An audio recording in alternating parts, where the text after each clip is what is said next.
Mitosis is the process through which a cell divides in order to create a duplicate of itself. This is how somatic cells reproduce. Mitosis has 7 steps, starting with interphase. Presented here is a cell in interphase. A nuclear envelope encloses the nucleus. The nucleus has one or more nucleoli and a single centrosome that is duplicated to form 2 centrosomes. Centrosomes are regions in animal cells that organize the microtubules in the mitotic spindle. Each centrosome has 2 centrioles. During interphase, the chromosomes duplicate. However, they are not yet visible because they have not yet condensed. In addition, the nucleolus becomes less and less visible during this phase. In prophase, the chromatin fibers tightly coil and condense into distinct chromosomes that can be observed with the aid of a light microscope. The nucleoli completely disappear. Each duplicated chromosome appears as 2 identical sister chromatids joined together at their centromeres.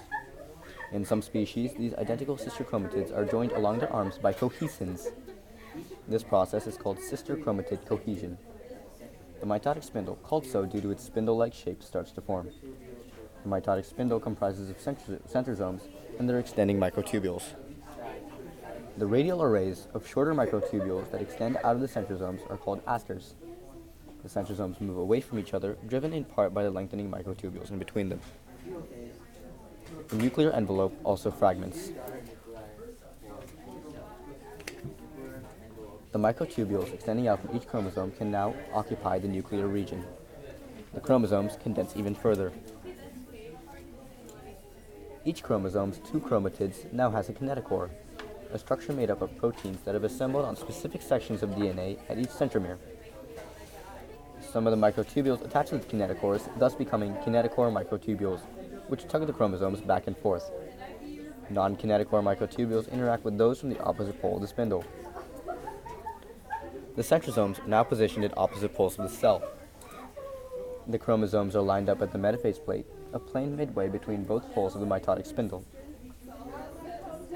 The centromeres of the chromosomes also are positioned at the metaphase plate. For each chromosome, the kinetochores of the sister chromatids are attached to the kinetochore microtubules, arriving from opposite poles of the spindle. The microtubules of the asters have also developed and come in contact with the plasma membrane, which essentially completes the spindle. Anaphase is the shortest stage of mitosis, as it generally lasts for a period of only a few minutes. Anaphase is commenced with the cleaving of the cohesin proteins, allowing for each pair's 2 sister chromatids to suddenly separate. Thus, each chromatid becomes a full chromosome.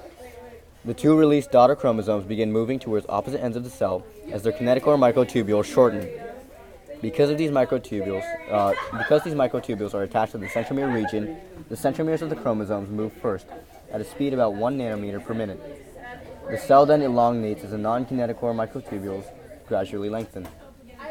Towards the end of anaphase, the 2 ends of the cell have complete and identical collections of chromosomes. 2 daughter nuclei develop in the cell. Nuclear envelopes emerge from the fragments of the parent cell's nuclear envelope, in addition to other portions of the endomembrane system.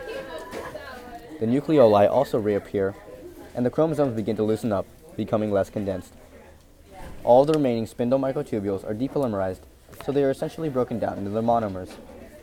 Mitosis, the duplication of one nucleus into 2 genetically identical nuclei through cell division, is now complete. Cytokinesis, the division of the cytoplasm, usually begins by the later stages of telophase, so the 2 daughter cells usually appear after the end of mitosis. In animal cells, cytokinesis involves the formation of a cleavage furrow which pinches the cell in 2. The completion of cytokinesis marks the end of the cell's division.